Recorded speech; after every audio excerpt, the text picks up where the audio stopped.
Hey guys, how's it going and welcome back. So this is the 2021 Kramer Baretta Special. Now this is the cheaper version, so no Floyd Rose. But hey, it's still a great guitar. As many of you guys know, I've been starting to collect a couple of right-handed guitars. I am a left-handed player, always have been, but for, almost forever, I've been trying to teach myself how to play right-handed. I just never seem to have enough motivation or time to really get into it as much as I should. Otherwise I'd be a far better player by now right-handed. However, that's changing. I finally found a guitar that I just want to always pick up off the wall when I see it to play it, and that's my Jackson guitar that has the green flame top on it. Really sweet guitar, really love it. However, we're gonna also collect a few more. So I picked up this Kramer for Gibson month along McQuaid. So April, of course, right now is Gibson month once again along McQuaid in Canada. So you can get like 3-year financing, zero down kind of deal, all kinds of different ways about going to do the Gibson month that can benefit you and also get you a guitar or guitars that you really want, right? And be able to afford them on monthly payments. So out of the 4 guitars, this is yet another one of them. I've already done a video for you guys on the Kramer Pacer Classic, which is the left-handed one I picked up, and I picked up a left-handed epiphone SG Standard. So this is the 3rd one in the collection here, which is our Kramer Baretta Special. Now, I wouldn't advise until doing a proper setup to even think about using the Tremolo system, because it's just going to whack you out of tune about as fast as you can snap your fingers or blink your eyes.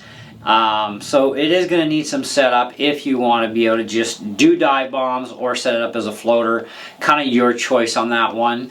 Or you can just leave it decked and not use it at all, you know. I mean, I just keep the whammy bar on here just for aesthetics more than anything, because I'm really not a whammy bar kind of guy. But, it is kind of fun sometimes.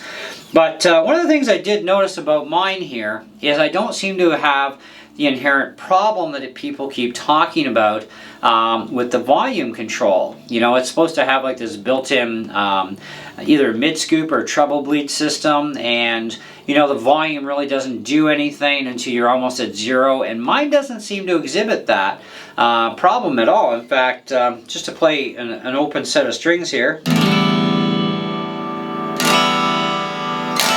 now I can still hear it.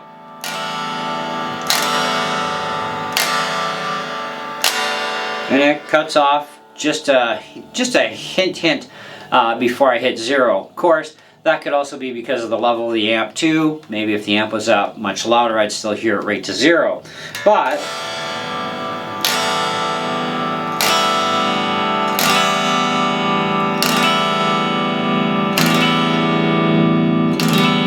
and this is a brand spanking new guitar.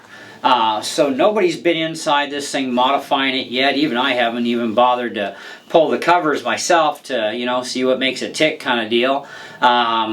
So I'm not aware of that resistor, which is actually a capacitor as far as I know, because a resistor will resist current.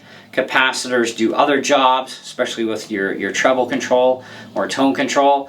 So I wouldn't say that it would be a resistor that's doing that little bleed thing. But hey, you know what? Who knows, right? I don't know everything after all. But I wanted to give you guys a bit of a demo of this thing and tell you what I think of it personally. Now, I picked out the candy blue, which I thought was the nicest color out of all of them. The red one actually in real life looks pink, literally. And it's kind of like, ugh, I'm not into pink guitars, sorry. Maybe if it was for a joke, but otherwise, yeah, it won't have nothing to do with pink guitars. Now, I don't mind pink pickups as long as they're tastefully done with, the body color proper to make things pop. I've seen a couple of guitars like that, but, otherwise, yeah, pink is not going to be anywhere in this house for my stuff otherwise. Anyways, so let's start out with the clean.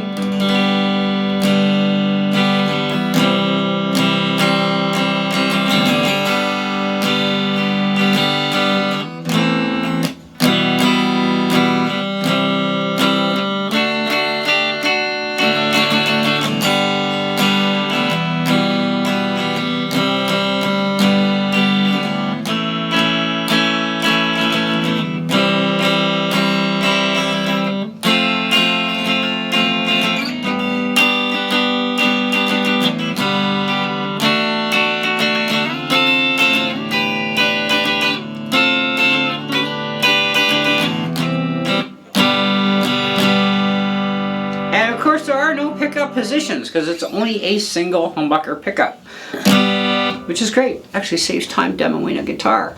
Anyways, the tuners on this are actually not bad. You're going to definitely want to tighten the nuts up because there's a nut and washer system to help lock them in place. So if you want better tuning stability, you might want to snug them up with a 10mm wrench because that's the wrench size that you use. But these are sealed tuners and they are pretty decent. I wouldn't say they're outstanding or anything, but they are pretty decent for sealed tuners that are also inexpensive. Now this guitar is also normally $280 Canadian. It was on sale for I believe $249 for the Gibson month thing. So hey, you save some money, which is great. Throw it into strings or a Strat, you know, kind of thing, whatever you want to do. But it is a guitar that you can modify, and many people have been modding them, putting in an actual Floyd Rose system with a locking nut and all that jazz, and it's kind of like, well, it's whatever you want. It is a great beginner guitar though, which is fantastic. And this has absolutely no fret sprout, no problems with the frets at all. Like no nicking, no sharp edges anywhere. They're just really smooth. The action is actually pretty low. It could go actually a smidge lower, you know, and you could get away with it. The neck's pretty darn straight too. You know, there's just a very hint of relief. So, and I like how they matched the headstock to the body. I think that was a great idea, you know, and the maple neck, maple fretboard is really nice too. And there actually is a little bit of finish on the neck. I actually ran some guitar polish on this thing, and that's when we actually noticed that there actually is a finish. Because if it had zero finish and you put guitar polish on open porous wood, it's not gonna go very well for you. In fact, it's gonna get really gross. And this kind of shined right up, so we know there is some sort of a finish, but it's not an annoying finish. You still have a really fast playing neck, you know. So just be aware of that. Anyways, and by the way, no oiling the fretboard either because it is maple. So let's turn on some distortion.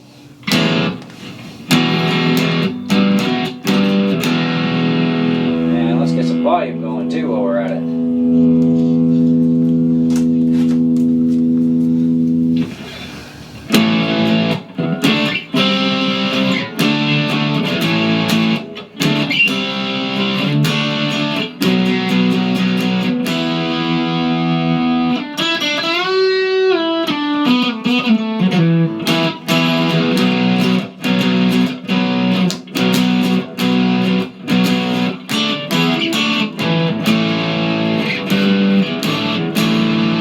Remember what I said, don't criticize me, I don't really play right-handed. I'm getting better though, that's the main thing. So let's check out that volume control with the distortion on.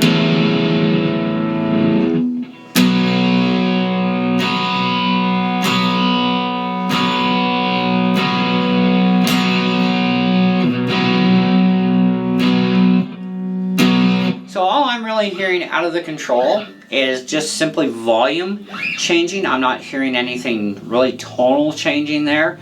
So I would suspect maybe that part was not put into this one. Who knows? Because if you remove that alleged resistor slash capacitor, you do get more control back out of your volume that you didn't have before, which is what I'm saying. Maybe it only applied to the older Baretta specials, because it's kind of hard when people aren't telling you what year model theirs is. And these are pretty simple to tell because the first two digits are actually the year. In this case, 21, right? So it's a 2021. So...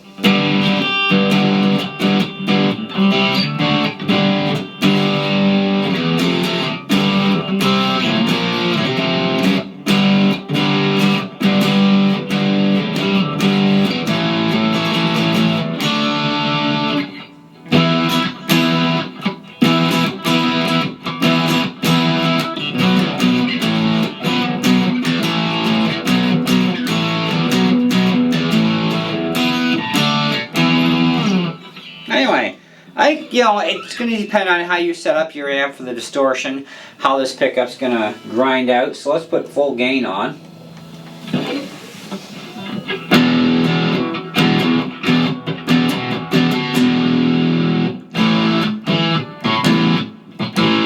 still have coordination issues with my right hand.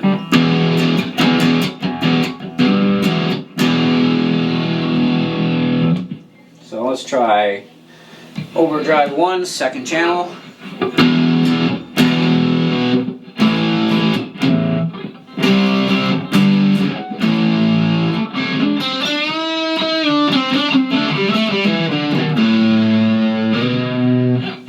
Not bad. Okay, overdrive number 2.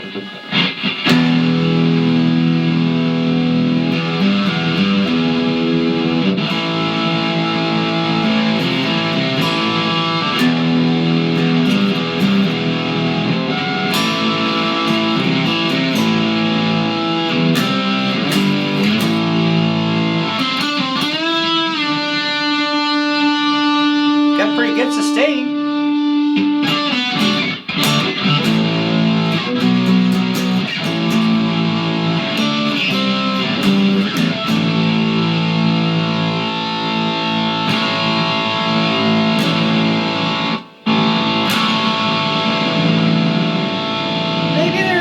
Slight bit of tonal difference, at least on this amp setting. I like it though, it's nice. Alright, so more or less, guys, I mean, it's a pretty nice axe.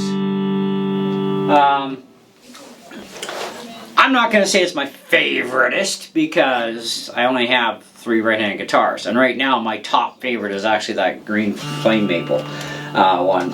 But as far as this one goes, I am definitely going to be playing it quite a bit.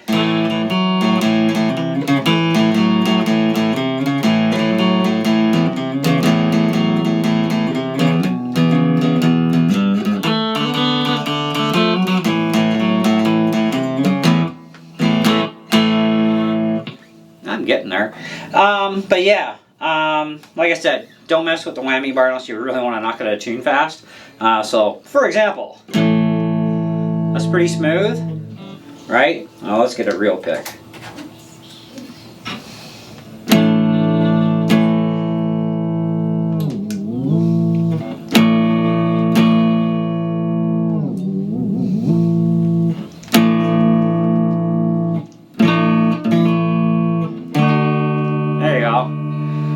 Lovely G strings, eh? So it looks like a G string went wacko for sure, but we can fix that with our tuner. So while I'm fixing this up, let's talk. Color, I love it. It's great color, totally fantastic. Out of all of them, this was kind of like the number 1 there. Wow, it actually made it go sharp. That's crazy. Really sharp. This was my favorite color out of all of them. They had a white one. I don't know if you'd really call it white. It was more like not a polar white or a pure white, but it's kind of like an off-white kind of deal. Oh, D went a little sharp. See, that's what I mean. You don't want to use the whammy bar on this thing until you've got a really good setup going on with it. Yeah, they all went sharp. So typical, same as like on a Stratocaster, if you use the whammy bar without it being like absolutely dimed on perfect setup. And part of doing that setup is you have to either lubricate the nut slots or widen them a little bit. As far as depth cut goes, we're going to check on that in a second. Now, Kramer is a Gibson product, so in case you didn't know, Gibson bought Kramer back in the 90s, and so they've been kind of revamping everything and all that, because I guess maybe Kramer lost some favoritism for quite a while. I don't know why. I don't know the whole history behind Kramer, but I know little bits and pieces of it. And but Gibson picked up the company regardless. So Gibson now owns themselves, of course, as Gibson. They own Epiphone, they own Kramer and Steinberger, and of course they just not too long ago bought Mesa. So now we're going to see some new amps coming out of Gibson. which will be kind of interesting. I don't know why Mesa couldn't hold their own in the industry, but you know, for some reason, it's the way it goes. Maybe the guy retired, who knows. But for the history lesson, if you're buying newer model Kramers, your first 2 digits is the actual year, which would make this a 2021. Price, I think, is actually quite reasonable for the fact that you are getting sealed tuners, which are decent. I wouldn't say they're the best, but they are decent, and it is the style I like. But they are going to get upgraded. I'm looking at some Tech tuners, if I can find them with the little mini keys, because yeah, the fuller size, can't use them. Not sure about the whammy on this thing. I don't think I'd change a thing about the action on it though. I think the action is quite nice.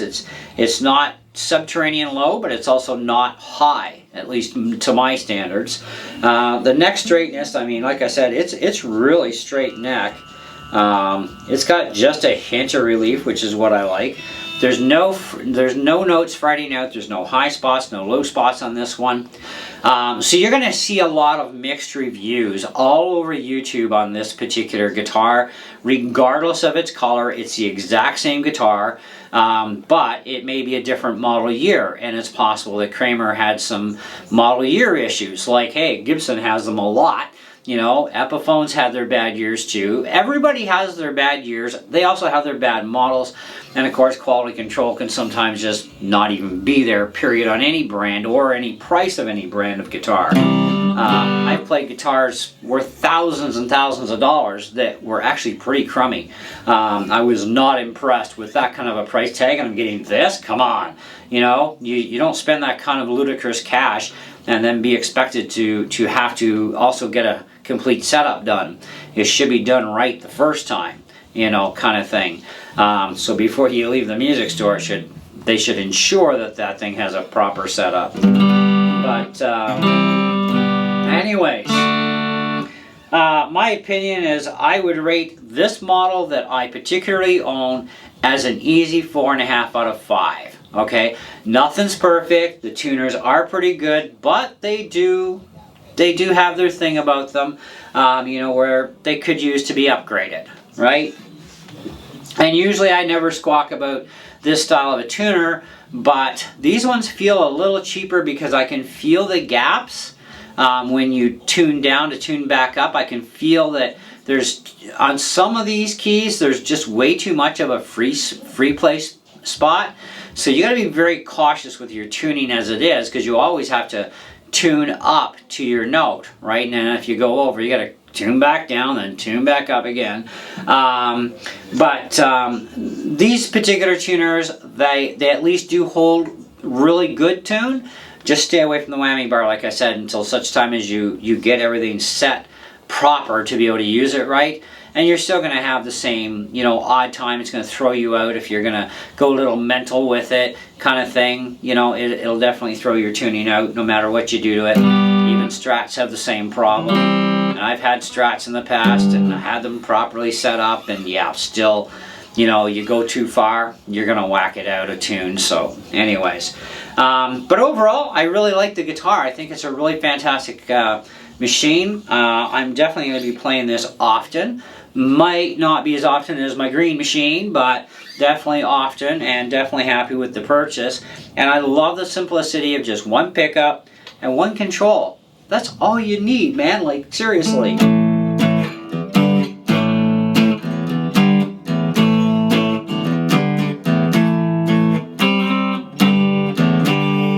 It's nice. It plays great. So anyway, that's all I got for you on today's video for this guitar anyways. There will be more on this guitar down the road, don't worry. You know, especially as I get to become a better and better right-handed player, because right now I still literally, to me, I suck. But hey, at least I can do a bunch of stuff. And there are songs I can play, especially if I take my time doing it. I can play a lot of, you know, clean tone stuff really well. Couple songs that are distorted I can play not too bad.